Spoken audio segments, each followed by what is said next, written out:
ये हमारे पास 3 टेक्स्ट भी, ये 3 एडिट टेक्स्ट हमने डाल लिए हैं, ठीक है। ये आपको पता है कैसे डालते हैं, इनके अंदर हिंट लगाए हैं और इनके साथ इनको आईडीज भी असाइन कर दिए हैं। ये बटन लगा लिया इंसर्ट का, और इसकी जावा, इसको फायरबेस के साथ लिंक किया इस प्रोजेक्ट को। वो कैसे लिंक करना है आपके पास, वो यहाँ पे बिल्कुल स्टेप बाय स्टेप मैंने जो है ना वो पिक्चर्स के साथ जो है वो आपको जो है ना वो बताया कि किस तरह से आपने स्टेप 1 है, फिर 2 3 4 इस तरह से आपने अपने प्रोजेक्ट को कैसे आपने कनेक्ट कर लेना है, ठीक है।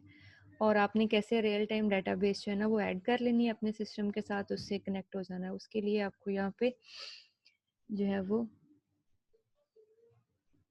मेरे पास ये ओपन है,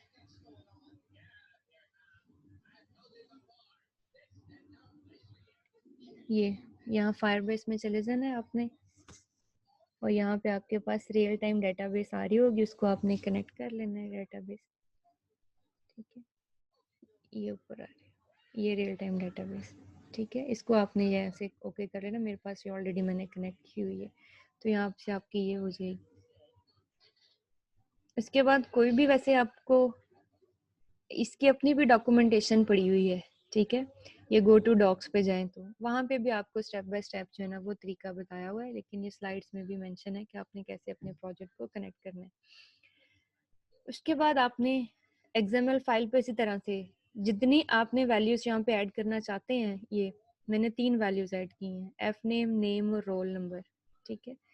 तो वही आपने जो है ना वो इस तरह से name, roll number, F name, ठीक है, वही आपने यहाँ पे जो है ना वो 3 बॉक्सेस बना लिए हैं, सॉरी 3 एडिट टेक्स्ट बना लिए हैं और बटन बना लिए। मेन काम तो आपको पता है। फिर यहाँ पे जावा पे, यहाँ पे भी वही काम है आपके पास। ये 3 आपने वो एडिट टेक्स्ट अपना बनाए, ठीक है, जिसके अंदर आप वो लिख रहे हैं, उनके आपने जो है ना वो बना लिए रेफरेंस वेरिएबल्स, ठीक है।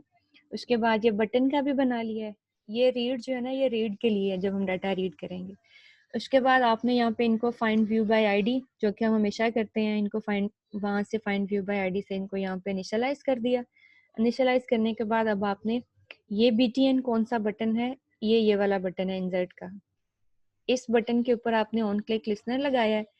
लिस्नर लगाने के बाद मैंने आपको कहा था कि आपने जो है ना वो हैश मैप बनाना है।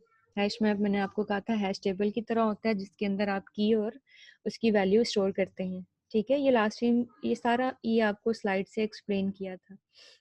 जिन बच्चों ने क्लास अटेंड की होगी उन्हें पता होगा ये चीज। ये हैश मैप, ठीक है। ये सारा ये वही कोड लिखा हुआ है जो यहाँ पे, सिर्फ नाम थोड़े से चेंज होंगे, वहाँ पे बटन्स के नाम हो रहे हैं, यहाँ पे और लिखे होंगे, ठीक है। और उसके बाद हैश मैप के अंदर जो है ना वो चीजें, एक तो ये की रख ली है नेम, ये वही रखी है मेरे पास जो कि मेरे पास डेटाबेस में है, ये वाली, ठीक है, ये वही है, की रख ली है आपने।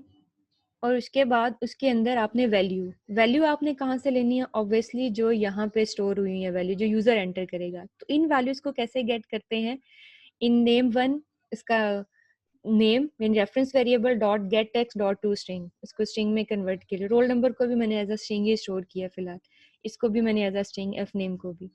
उसके बाद आपने चले जाना है अपने फायर बेस के पास, ठीक है। फायर बेस से कनेक्ट होने के लिए आपने fire base dot get instant dot gate reference dot child, ये उसका चाइल्ड, यहाँ पे ये जो पर्सनल है आपने, ये आपने वही रखना है नेम जो आपने यहाँ दिया हुआ है, ठीक है। अगर आप यहाँ पर्सनल नहीं लिखते, जब अगर आप इतना कोड लिखते हैं ना डॉट चाइल्ड तक, तो आप यहाँ पहुंच जाते हैं। फिर नेक्स्ट पहुंचने के लिए फिर आपको ये पर्सनल, ठीक है, यहाँ पे पहुंच जाएंगे।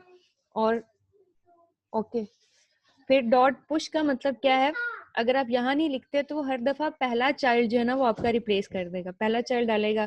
जब आप दोबारा एंटर करेंगे फिर इसी के ऊपर आपका डाटा एंटर हो जाएगा, फिर डाटा एंटर करेंगे इसी के ऊपर आपका डाटा एंटर हो जाएगा, ठीक है। तो उसके लिए डॉट पुश फंक्शन क्या करता है कि हर दफा फिर आपको नया जो है ना वो बना के देता है, नया चाइल्ड बनाता है हर दफा। उसके बाद आपने लिखा सेट वैल्यू, और ये आपने इसको क्या कर दिया, अपना ये जो है वो आपने जो मैप बनाया था ये आपने पास कर दिया, ठीक है।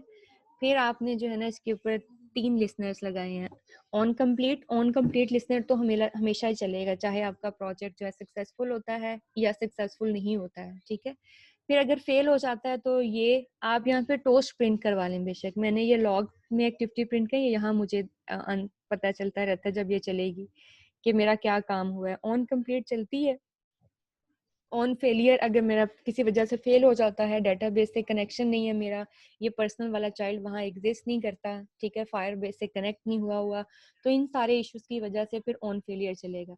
अगर सक्सेसफुली डाटा एंटर हो जाता है मेरा वहाँ पे, तो फिर ये मेरा ऑन सक्सेस लिस्टनर चलेगा और इसका ये जो मैसेज है ना, ये यहाँ पे आएगा।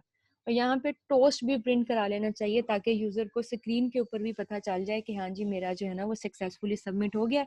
और यहाँ पे भी इसी तरह आप टोस्ट प्रिंट करा लेंगे कि यूजर को पता चले कि मेरा डाटा जो है वो सबमिट नहीं हुआ, ठीक है, किसी भी इशू की वजह से मेरा डाटा जो है वो सबमिट नहीं हुआ, ठीक है।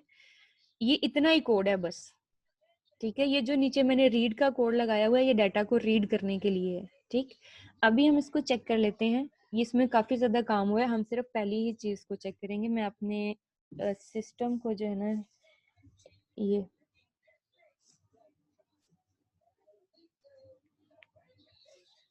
मैं मोबाइल को अपने कनेक्ट करती हूँ। 1 मिनट वेट कीजिएगा, मैं इसकी केबल ले आऊँ।